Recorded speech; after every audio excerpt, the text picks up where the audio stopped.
നബി സല്ലല്ലാഹു അലൈഹി വസല്ലമ തങ്ങൾ പറയുകയാണ്, സ്വാലിഹായ പെണ്ണുള്ള വീട്ടിൽ നിന്നും ബറക്കത്തുണ്ടാകുമെന്നാണ്. സ്വാലിഹായ പെണ്ണുള്ള വീട്ടിലെന്നും ബറക്കത്തുണ്ടാകുമെന്നാണ്. അതുകൊണ്ട് തന്നെ ആ പ്രിയപ്പെട്ട പെണ്ണ് പ്രകാശിക്കുന്ന ഭവനമായി മാറണമെങ്കിൽ ആ സ്വാലിഹായ പെണ്ണ് ചെയ്യേണ്ട പ്രവർത്തനങ്ങളെ കുറിച്ചിട്ടല്ലേ ഇന്നലെ നമ്മൾ പറഞ്ഞത്. ഓരോ ഫർള് നമസ്കാരം കഴിഞ്ഞാലും ആയത്തുൽ കുർസി ഓതുന്നതിനെ കുറിച്ച് നമ്മൾ പറഞ്ഞില്ലേ. ഓരോ ഫർള് നമസ്കാരം കഴിഞ്ഞാലും സുബ്ഹാനല്ലാഹി അൽഹംദുലില്ലാഹി അല്ലാഹു അക്ബർ എന്ന ദിക്ർ 33 തവണ പറയുന്ന വീഡിയോതാണ്. ആ ദിക്ർ ചൊല്ലുന്ന കുടുംബം ഏതാണ്?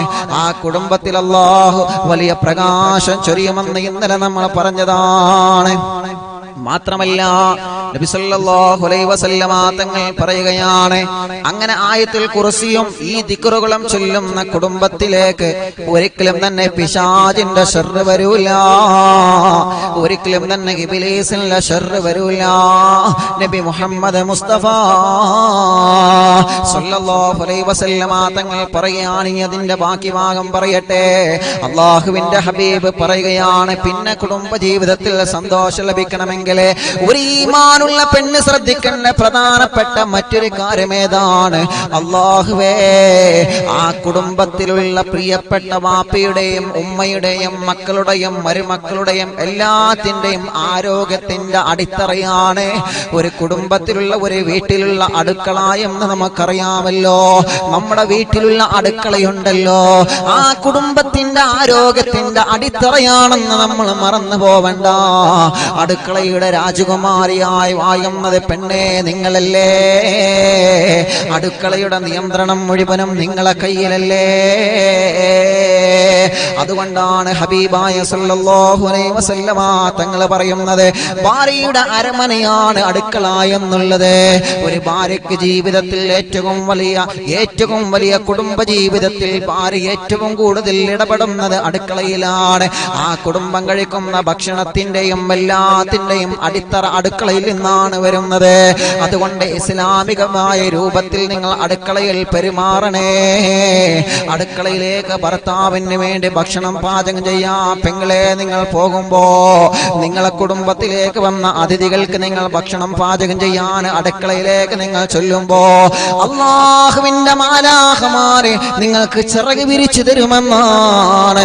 അല്ലാഹുവിന്റെ മാലാഖമാരെ നിങ്ങൾക്ക് ചിറക് വിരിച്ചു തരുമെന്നാണ്. ഭർത്താവിന് ഭക്ഷണം ഉണ്ടാക്കി കൊടുക്കാൻ മടി കാണിക്കണ്ട. ഭർത്താവിന്റെ ഉമ്മക്കും വാപ്പക്കും ഭക്ഷണം ഉണ്ടാക്കി കൊടുക്കാൻ മടി കാണിക്കണ്ട. നിങ്ങളെ കുടുംബത്തിലുള്ള അംഗങ്ങൾക്ക് ഭക്ഷണം പാചകം ചെയ്യാൻ നിങ്ങളെ മടി കാണിക്കണ്ട. കാരണം എന്തെന്നറിയോ? അല്ലാഹുവിന്റെ ഹബീബ് പറയുകയാണ്, നിങ്ങളെ മറ്റുള്ളവർക്ക് വേണ്ടി ഭക്ഷണം പാചകം ചെയ്യാൻ നിങ്ങൾ അടുക്കളയിലേക്ക് നിങ്ങൾ പ്രവേശിക്കുന്ന സമയത്ത് അല്ലാഹുവിന്റെ റഹ്മത്തിന്റെ മാലാഖമാർ നിങ്ങൾക്ക് തണല് വിരിച്ചു തരുമെന്ന് നബി മുഹമ്മദ് മുസ്തഫ സല്ലല്ലാഹു അലൈഹി വസല്ലമ തങ്ങൾ പറയുകയാണ്. അതുകൊണ്ടാണല്ലോ ബഹുമാനപ്പെട്ട അബൂബക്കർ സിദ്ദീഖ് റളിയല്ലാഹു അൻഹു റളിയല്ലാഹുവിന്റെ വീട്ടിലേക്ക് നബി സല്ലല്ലാഹു അലൈഹി വസല്ലമ തങ്ങൾ കുറച്ച് സ്വഹാബത്തിനെ പറഞ്ഞു വിടുകയാണ്. ഭക്ഷണം കഴിക്കാൻ വേണ്ടി കുറച്ച് സ്വഹാബത്തിനെ സിദ്ദീഖ് റളിയല്ലാഹുവിന്റെ വീട്ടിലേക്ക് പറഞ്ഞു വിടുകയാണ്. മാഷാ അല്ലാഹ്, അബൂബക്കർ സിദ്ദീഖ് റളിയല്ലാഹുവിന്റെ വീട്ടിലേക്ക് ചെല്ലുമ്പോൾ കുറച്ച് ഭക്ഷണമാണുള്ളത്. നബിയേ, എന്റെ വീട്ടിൽ അല്പം ഭക്ഷണമാണുള്ളത് നബിയേ. 1-2 ആളുകൾക്ക് താമസിക്കാനുള്ള ഭക്ഷണമാണുള്ളത് നബിയേ. പക്ഷേ എന്നാലും തങ്ങൾ എനിക്ക് വേണ്ടി ദുആ ചെയ്തതല്ലേ. എന്റെ കുടുംബത്തിലേക്ക് മറ്റുള്ള സ്വഹാബത്തിനെ നിങ്ങൾ ഭക്ഷണത്തിലേക്ക് പറഞ്ഞു വിടുക. അബൂബക്കർ സിദ്ദീഖ് റളിയല്ലാഹുവിന്റെ വീട്ടിലേക്ക് ഭക്ഷണം കഴിക്കാൻ വേണ്ടി അല്ലാഹുവിന്റെ ഹബീബിന്റെ ദർസിൽ പങ്കെടുക്കുന്ന സ്വഹാബത്തിനെ, അഹ്ലു സുഫ എന്ന ദർസിൽ പങ്കെടുക്കുന്ന സ്വഹാബത്തിനെ അബൂബക്കർ സിദ്ദീഖ് തങ്ങൾ വീട്ടിലേക്ക് കൊണ്ടു ചെല്ലുകയാണ്. പ്രിയപ്പെട്ട ഉമ്മുറുമാനോട് ചോദിച്ചു, പെണ്ണേ, എന്റെ കൂടെ കുറച്ച് സ്വഹാബത്ത് ഭക്ഷണത്തിന് വന്നിട്ടുണ്ട് മോളെ. എന്റെ കൂടെ ഇന്ന് ഭക്ഷണം കഴിക്കാൻ കുറച്ച് സ്വഹാബത്ത് വീട്ടിലേക്ക് വന്നിട്ടുണ്ട്. ഈ അടുക്കളയിൽ കഴിക്കാൻ വല്ല ഭക്ഷണവുമുണ്ടോ? ഈ അടുക്കളയിൽ കഴിക്കാൻ വല്ല ഭക്ഷണവും ഉണ്ടോ മോളെ? അബൂബക്കർ സിദ്ദീഖ് റളിയല്ലാഹു അൻഹുവിന്റെ പ്രിയപ്പെട്ട ഭാര്യ ഉമ്മു റുമാന എന്ന മഹദി പറയുകയാണ്, ഇവിടെ അല്പം പാലാണുള്ളത് തങ്ങളെ, ഇവിടെ അല്പം പാലാണ്, കുറച്ചു പേർക്ക് കുടിക്കാൻ പറ്റിയ അല്പം പാലാണ്. ബഹുമാനപ്പെട്ട അബൂബക്കർ സിദ്ദീഖ് റളിയല്ലാഹു അൻഹു പറയുകയാണ്, നീ ബിസ്മി ചൊല്ലിയിട്ട് ആ പാലിനെ ചൂടാക്കണം മോളെ, ആ പാല് നമുക്ക് പ്രിയപ്പെട്ട അതിഥികൾക്ക് കൊടുക്കാം മോളെ. ബഹുമാനപ്പെട്ട അബൂബക്കർ സിദ്ദീഖ് റളിയല്ലാഹു അൻഹുവിന്റെ പ്രിയപ്പെട്ട ഭാര്യ ആ പാല് തിളപ്പിച്ചിട്ട് പ്രിയപ്പെട്ട അതിഥികൾക്ക് കൊടുക്കുകയാണ്. അല്പം പാലല്ലേ പാത്രത്തിലുള്ളത്. അബൂബക്കർ സിദ്ദീഖ് റളിയല്ലാഹു അൻഹു പറയുകയാണ്, എന്റെ പ്രിയപ്പെട്ട ഭാര്യ ഞങ്ങൾക്ക് പാല് കൊണ്ടുവന്നപ്പോ അല്പം പാലാകിരുന്നു ആ പാത്രത്തിലുണ്ടായിരുന്നത്. പക്ഷേ എന്റെ കൂടെയുള്ള സ്വഹാബത്ത് മുഴുവനും ആ പാല് കുടിച്ചു തീർത്തിട്ടും അതിൽ പാല് ബാക്കിയാകിരുന്നു നബിയേ. അബൂബക്കർ സിദ്ദീഖ് റളിയല്ലാഹു അൻഹു മുത്തുനബിയോട് അത്ഭുതത്തോടെ പറയാണ്, എങ്ങനാണ് നബിയെ? അറിയില്ല നബിയെ, എങ്ങനാണ് ആ പാത്രത്തിൽ പാല് ബാക്കിയതാ എന്ന് അറിയില്ല നബിയെ. ഞങ്ങൾ കുറച്ചു പേർക്ക് മാത്രം കഴിക്കാനുള്ള പാലല്ലേ വീട്ടിലല്ലോ. പക്ഷേ എന്റെ പ്രിയപ്പെട്ട ഭാര്യ ആദ്യം എന്നോട് പറഞ്ഞത് അല്പം പാല് മാത്രമേ ബാക്കിയുള്ളൂ എന്നാണ്. ഞങ്ങളെല്ലാവരും പാല് കുടിച്ചിട്ടും അടുക്കളയിലുള്ള പാത്രത്തിലെ പാല് ബാക്കിയാണ് നബിയേ. അല്ലാഹുവിന്റെ ഹബീബ് നിറപുഞ്ചിരിയോടെ പറയുകയാണ്, അബൂബക്കറേ, നിങ്ങളെ കുടുംബത്തിൽ അല്ലാഹു ബറക്കത്ത് ചൊരിഞ്ഞിട്ടുണ്ട്. അബൂബക്കറേ, നിങ്ങളെ വീട്ടിലുള്ള നിങ്ങളെ പ്രിയപ്പെട്ട പുന്നാര ഭാര്യ, ആ ഭാര്യ അടുക്കളയിലേക്ക് പാല് പാചകം ചെയ്യാൻ ചൂടാക്കാൻ വേണ്ടി കയറി ചെല്ലുമ്പോ ആ പ്രിയപ്പെട്ട ഭാര്യയുടെ മനസ്സിലുള്ള ഒരേ ഒരു മുറാദി എന്തായിരുന്നു? അല്ലാഹുവേ, എന്റെ ഭർത്താവിന്റെ ദാഹമകറ്റാൻ വേണ്ടിയാണ്, എന്റെ ഭർത്താവിന്റെ കൂട്ടുകാരുടെ ദാഹമകറ്റാൻ വേണ്ടിയാണ്, എന്റെ ഭർത്താവിന്റെ കൂട്ടുകാരുടെ ദാഹമകറ്റാൻ വേണ്ടിയാണ് ഈ അടുക്കളയിലേക്ക് ഞാൻ പ്രവേശിക്കുന്നതല്ല. കുറച്ച് പാലല്ലേ ഉള്ളൂ, കുറച്ച് ഭക്ഷണമല്ലേ കൊടുക്കാനുള്ളൂ, ഇതിൽ നീ ബറക്കത്ത് തരണമല്ലാ. അതുകൊണ്ടാണ് തങ്ങളെ അല്ലാഹുവിന്റെ ഹബീബ് അബൂബക്കർ സിദ്ദീഖ് തങ്ങളോട് പറയുകയാണ്, സ്വാലിഹത്തായ പെണ്ണ് നിങ്ങളെ വീട്ടിലുള്ള കാരണം കൊണ്ട് ആ സ്വാലിഹായ പെണ്ണ് അടുക്കളയിലേക്ക് നല്ല ഉദ്ദേശമറ്റ് ഭക്ഷണം പാചകം ചെയ്യാൻ കടന്നു എന്നപ്പോ അല്ലാഹു ആ ഭക്ഷണ പദാർത്ഥത്തിൽ ബറക്കത്ത് ചെയ്തതാണ് തങ്ങളെ. അല്പം പാലല്ലേ വീട്ടിലുള്ളോ, ആ പാലിൽ അല്ലാഹു ബറക്കത്ത് ചെയ്തിട്ടുണ്ട് തങ്ങളെ.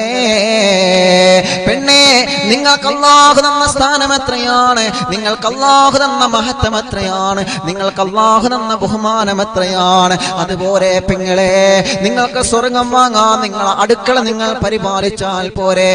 ഒരു പെണ്ണിന്റെ ഏറ്റവും വലിയ സ്വർഗമാണ് അടുക്കള എന്നുള്ളത്. ഭർത്താവിന്റെ ഭക്ഷണം പാചകം ചെയ്യാൻ അടുക്കളയിലേക്ക് നിങ്ങൾ പ്രവേശിക്കുമ്പോ നല്ല നീയത്തോടുകൂടി നിങ്ങൾ ആ അടുക്കളയിലേക്ക് പ്രവേശിച്ചു കഴിഞ്ഞാ അല്ലാഹുവിന്റെ ഹബീബ് സിദ്ദീഖുൽ അക്ബർ തങ്ങളോട് പറയുകയാണ്, അത് അല്ലാഹു ആ കുടുംബത്തിന് ബറക്കത്ത് ചൊരിയാൻ കാരണമാണ്. നബി മുഹമ്മദ് മുസ്തഫ സ്വല്ലല്ലാഹു അലൈഹി വസല്ലം തങ്ങൾ പറയാ, അടുക്കളയിലേക്ക് പ്രവേശിക്കുമ്പോൾ ചില കാര്യങ്ങൾ നമ്മൾ ശ്രദ്ധിക്കേണ്ടതുണ്ട്. നമ്മൾ റമദാൻ നിലാവിൽ നേരത്തെ ആ വിഷയം പറഞ്ഞിരുന്നു. അടുക്കള എന്നുള്ളത് ഒരു കുടുംബത്തിന്റെ ഏറ്റവും വലിയൊരു അടിത്തറയാണ്, ഒരു വീടിന്റെ അടിത്തറയാണ് അടുക്കള എന്നുള്ളത്, അല്ലേ? സഹോദരിമാർക്ക് നമ്മൾ അടുക്കള അവരാഗ്രഹിക്കുന്ന രൂപത്തിൽ നമ്മൾ നിർമ്മിച്ചു കൊടുക്കണം. എന്ന് പറഞ്ഞാൽ ഒരേക്കർ ഫുൾ അടുക്കള വേണം എന്ന് പറഞ്ഞാൽ അങ്ങനെ ഉണ്ടാക്കി കിടക്കണം, അങ്ങനെയല്ല.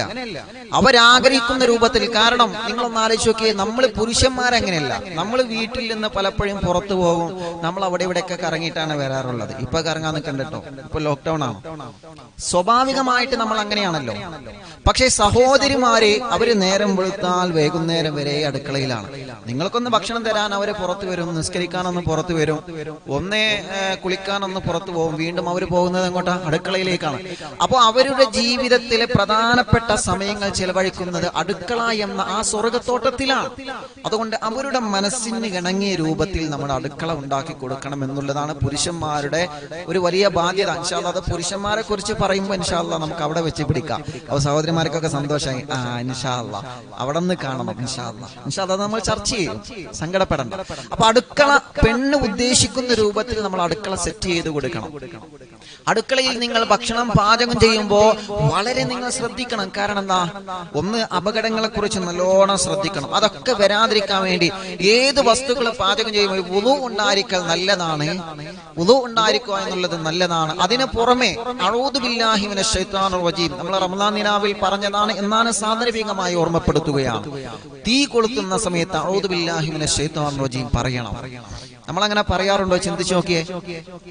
അടുക്കളയിൽ സഹോദരിമാരെ, ഇപ്പൊ നമ്മള് ഭക്ഷണം പാചകം ചെയ്യാൻ വേണ്ടി, അതല്ലെങ്കിൽ നമ്മള് സുലൈമാനി കട്ടൻ ചായ ഉണ്ടാക്കാൻ വേണ്ടി, അല്ലെങ്കിൽ വെള്ളം ചൂടാക്കാൻ വേണ്ടി നമ്മൾ എന്ത് ചെയ്യും?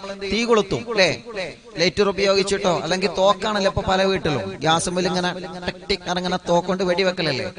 അപ്പൊ എന്താണെങ്കിലും അത് ഉപയോഗിക്കുന്ന ഫസ്റ്റ് ടൈം നിങ്ങൾ അഊദു ബില്ലാഹി മിനശ് ശൈത്വാനിർ റജീം ചൊല്ലണം. കാരണം അങ്ങനെ അഊദു ബില്ലാഹി മിനശ് ശൈത്വാനിർ റജീം ചൊല്ലുമ്പോഴാണ് പിശാചിന്റെ ശർറിൽ നിന്ന് ആ അടുക്കളക്ക് അല്ലാഹു സലാമത്ത് കൊടുക്കുന്നത് എന്നാണ്. അതങ്ങനെയാണ്. കാരണം എന്താ? നിങ്ങൾ ഇങ്ങനെ പറയുന്നുണ്ടാവും, എങ്ങനെ ഉസ്താദെ പിശാച് അടുക്കളയ്ക്ക് വരുമോ? പിശാച് അടുക്കളയ്ക്ക് വന്നാൽ ചൂടുവെള്ളം കൊണ്ട് ഒഴിച്ചാൽ പോരെ? അതല്ലെങ്കിൽ തീയല്ലേ, തീ കത്തിക്കുമ്പോ അങ്ങനെ പിശാച് വരെ, പിശാചിനെ പൊള്ളൂലെന്ന് പല ആളുകൾക്കും സംശയം ഉണ്ടാവും. അങ്ങനെയൊന്നും സംശയിക്കണ്ട. കാരണം ആ ഹൈവാനെ പടച്ച തന്നെ തീയുന്നാണ്. പിന്നെന്താ? പിന്നെ തീ പൊള്ളുന്നതിന് ഒരു പ്രശ്നമില്ലല്ലോ. അപ്പൊ പിശാചിന്റെ ശാപവും പിശാചിന്റെ കൈകടത്തിലും നിങ്ങൾ പാചകം ചെയ്യുന്ന ഭക്ഷണത്തിൽ വരാതിരിക്കാൻ നിങ്ങളെ അഊദു ചൊല്ലിയിട്ട് വേണം തീ കത്തിക്കാനെന്നാണ്. അതിൽ അല്ലാഹു വലിയ ബറക്കത്ത് തരും. അല്ലാഹു അതിൽ വലിയ ബറക്കത്ത് തരുമെന്നാണ് നബിയുനാ മുഹമ്മദ് മുസ്തഫ സല്ലല്ലാഹു അലൈഹി വസല്ലമ തങ്ങൾ പറയുകയാണ്.